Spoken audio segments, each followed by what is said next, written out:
Hello, and thank you for tuning into this week's Mayor's Update. As always, we have a lot of information to share with you here this week, so please feel free to share this video with your friends, family, relatives, and anyone else you think might find this information helpful over the course of the coming week.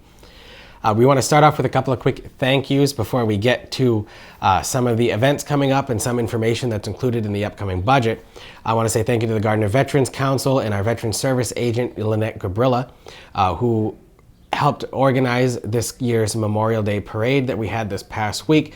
For the first parade in 3 years, it was quite successful, and thank you to everyone who showed up for the event as well. It's always great to see the events that we used to have coming back after the COVID-19 shutdowns that we've had over the past 2 years. With that said, we want to say a very warm welcome to Bob Chase, our new Assistant Director of Veteran Services here in the city of Gardner. As you may remember, in a couple of these updates in the past, we talked about how the Veteran Service Department is highly regulated by state, especially in terms of its staffing. So if we service so many veterans we offer our regionalized services to different communities, the state actually sets our minimum staffing levels for that department. So that's how we have our director, Lynette Gabrilla, the administrative assistant for that department, Tav, and then Bob Chase coming in as our assistant director of veteran services there. So thank you very much to everyone who works in that department for all the work you do. And if you have any questions on how our veteran services department runs, please feel free to contact anyone in that department at any time, particularly this time of year. If you notice that one of your relatives at a cemetery needs one of those metal military markers, you can contact Lynette and she will make sure that you get one of those. Per state regulation, those are issued through every municipality's veteran service office. So if you know a relative who needed a flag or one of those metal markers at their grave sites, contact them and they'll make sure that you can get one of those. The Gardner High had their annual Baccalaureate service run through an organization of parents and Annunciation Parish, in which several different people attended. We had about 40 of the graduates there, several different community members, the Gardner High School Select Choir, Mr. Ted Cushing on the organ, and then several representatives of the area's clergy, including Father Steve from Annunciation Parish, Reverend Kamensky, Katie Kamensky from Higher Ground Ministries, Pastor Dave Trelongo from Chair City Church, and Dr. David Holland from the local Church of Latter-day Saints. So thank you very much to everyone who participated in that private event to help celebrate our students and start the week of graduation off with a special night of reflection. I also want to thank the staff of Gardner High's guidance department, but more particularly those who have endowed scholarships for our students here in the city. Several $100,000, over $500,000 were given out this past week at the Gardner High School Scholarship Awards Night. And that's thanks to the generosity of many people in our community. Several of the chair factories and other different organizations, when they closed their doors, invested their remaining funds and now made those perpetual gifts to our students here. You don't find communities anywhere that give out well over $500,000, let alone even close to that at their scholarship awards night. So we're very lucky and very blessed here, and I hope our students understand that we're willing to invest in them as they move forward, and we're willing to cheer for them as they move on so that they can come back to the city and know that Gardner will always be their home no matter where they choose to go in life. So thank you very much to everyone who has played a part in the creation of those different scholarships for your generosity and your commitment to helping Gardner grow into our students in their educational endeavors.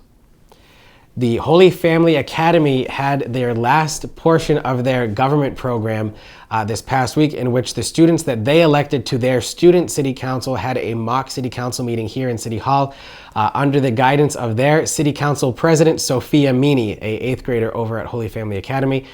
So thank you very much to Councilor Ronald Cormier, who puts that event on every year and organizes the different government week programs that were started by the late Mr. Euless Cormier.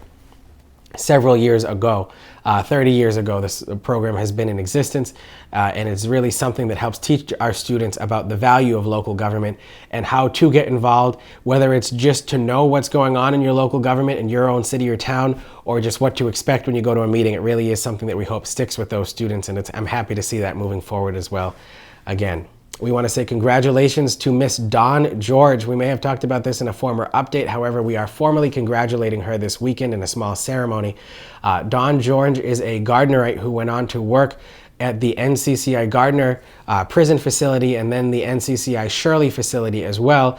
Earned her rank of a sergeant at through the Department of Corrections, but is also a recent inductee in the National Boxing Hall of Fame.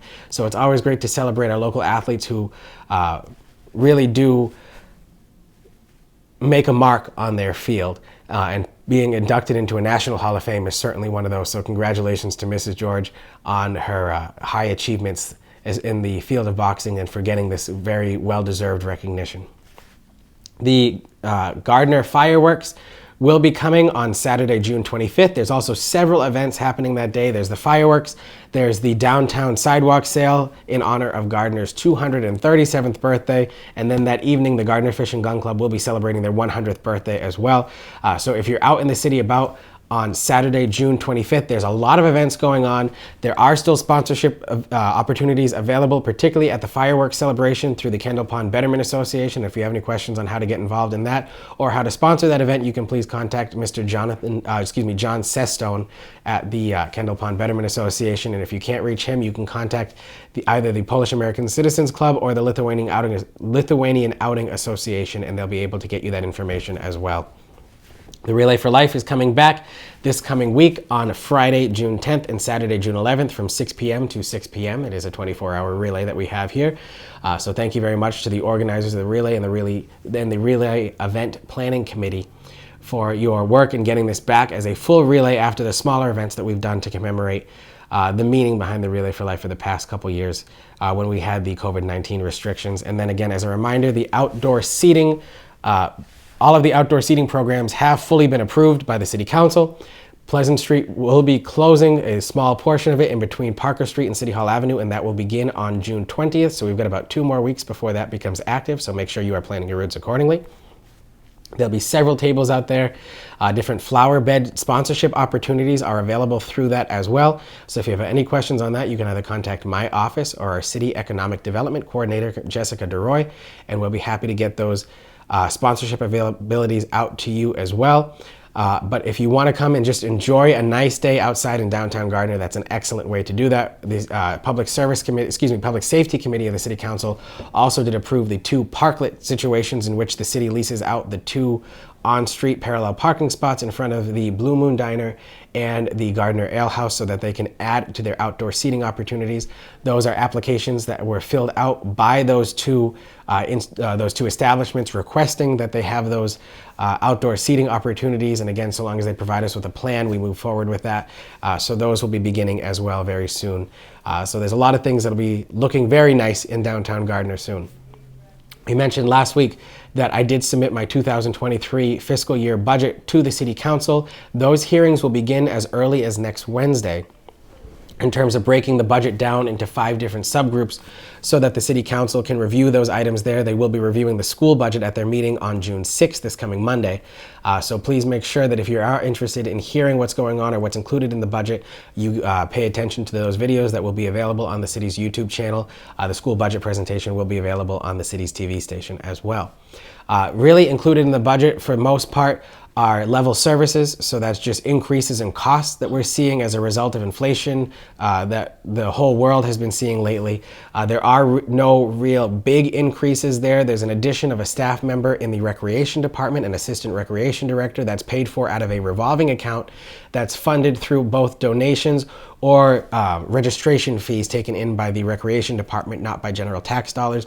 Most of our employees are looking at a 2% cost of living adjustment, so that even though that is far under the actual cost of living changes that we're seeing, that's what the city was able to afford there. And there are some other just increases or decreases based on trends in pricing that we're seeing throughout there. There are no changes there. We tried to be as careful and conservative as possible as we could in this budget, just given the financial uncertainty with the inflation coming. We are watching the different economic trends that we're hearing from the Department of Revenues at both the federal and state level to make sure that we are in a good spot here. The City Council can reduce line items that I propose to them there, and if we want to increase any line items there, I can submit a supplemental budget to the City Council before December 31st.